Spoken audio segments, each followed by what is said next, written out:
एका लग्न मंडपात एकीकडे राहुल गांधी उभे होते, दुसरीकडे मोहन भागवत बसलेले होते आणि त्याच खुर्च्यांच्या रांगेत उद्धव ठाकरे आणि एकनाथ शिंदे एकमेका शेजारी होते. हे असं घडलं आहे तर कोणी सांगितलं तर सामान्य माणूस छाती ठोकून सांगेल की हे शक्यच नाही.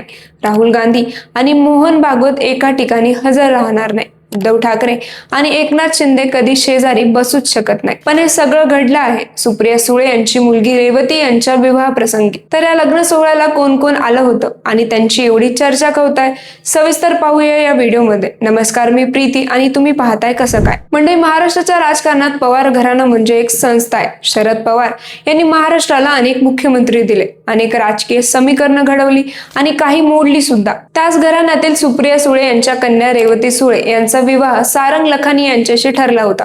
रेवती म्हणजे सुप्रिया सुळे आणि सदानंद सुळे यांची एकुलती एक मुलगी. शरद पवारांची नात.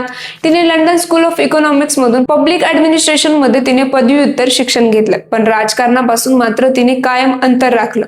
तर सारंग लखानी हे नागपूर स्थित विश्वराज ग्रुपचे अध्यक्ष अरुण लखानी यांचे सुपुत्र होते. त्यांनी कोलंबिया बिझनेस स्कूल मधून MBA केलं आहे. राष्ट्रीय आणि आंतरराष्ट्रीय बॅडमिंटन स्पर्धांमध्येही त्यांनी देशाचं प्रतिनिधित्व केलं. पण हे लग्न ठरण्यामागे एक वेगळीच पार्श्वभूमी आहे.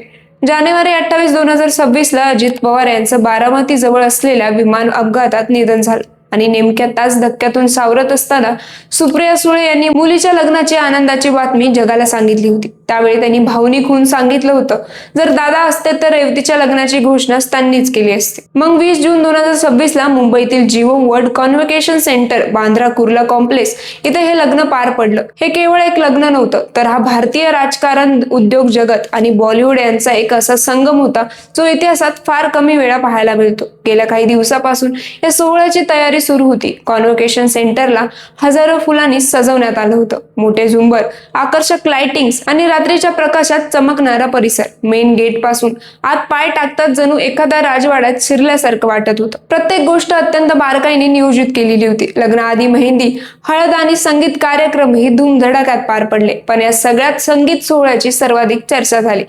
कारण म्हणजे शाहरुख खानने अचानक हजेरी लावली. किंग खान स्टेजवर आला आणि कुछ कुछ होता है मधील कोई मिल गयावर थिरकला. राहुल वैद्य हे गाणं लाईव्ह सादर करत होता. शाहरुख खानने स्वतः नवरदेव सारंग आणि वधू रेवती सोबत नृत्य केलं. रेवतीने आनंदाने शाहरुखला मिठी मारली आणि तो क्षण लगेचच सोशल मीडियावर जोरात व्हायरल झाला.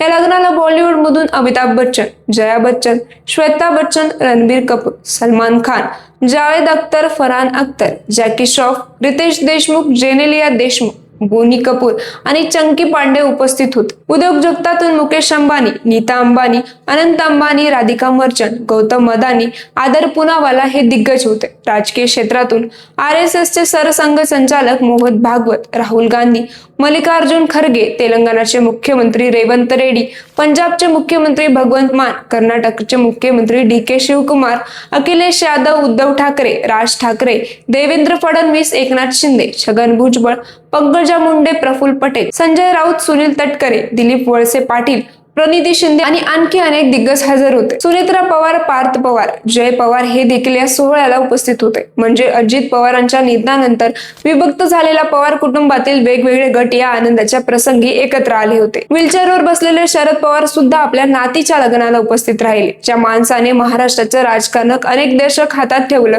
त्याच माणसाच्या चेहऱ्यावर त्या दिवशी फक्त एक आजोबांचा निखळ आनंद होता. पण या आनंदात एक अनोखी हुरहुर होती.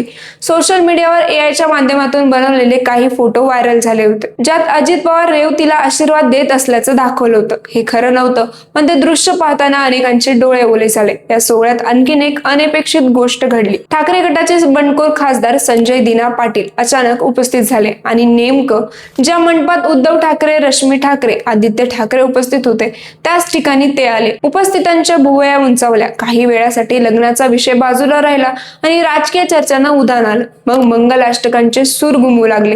रेवती आणि सारंग यांनी एकमेकांना वरमाला घातली. टाळ्यांचा कडकडाट झाला. आकाशात आतिषबाजी झाली. या लग्नाची चर्चा केवळ महाराष्ट्रापुरती मर्यादित राहिली नाही, तर देशभरातील माध्यमांमध्ये हा विषय ठळकपणे बोलला गेला. कारण एवढ्या वेगवेगळ्या विचारसरणीच्या नेत्यांचं एकाच छताखाली येणं हे आजच्या काळात खरंच दुर्मिळ झालंय. रेवती आणि सारंगचे लग्न हे दोन प्रतिष्ठित घराण्यामध्ये नवीन नाते तयार करत आहे. पण इथे एक गोष्ट महाराष्ट्राने पाहिली, ती म्हणजे राजकारण फक्त वाद, आरोप प्रत्यारोप आणि कॉम्पिटिशन आहे असं आपण मानतो, पण या लग्न सोहळ्याने हे दाखवून दिलं की रक्ताची नाती, माणुसकीचे धागे आणि आनंदाचे क्षण हे राजकारणाच्या सीमा ओलांडतात. शरद पवार व्हीलचेअरवर बसून नातीचं लग्न पाहत होते. सुप्रिया सुळे हसत असताना डोळ्यांच्या कोपऱ्यात पाणी दिसत होतं आणि सोशल मीडियावर अजित पवारांचे AI फोटो व्हायरल होत होते. हे सगळं एकत्र घडत होतं. लग्न हा केवळ दोन माणसाचा सोहळा नसतो, तो एका पिढीने दुसऱ्या पिढीला दिलेला वारसा असतो. तुम्हाला काय वाटतं, राजकारणाच्या पलीकडे जाऊन असे क्षण खरंच सगळ्यांना एकत्र आणू शकतात का? कमेंट करा आणि आम्हाला नक्की सांगा. व्हिडिओ आवडला असेल तर लाईक करा आणि चॅनलला सबस्क्राईब करायला विसरू नका.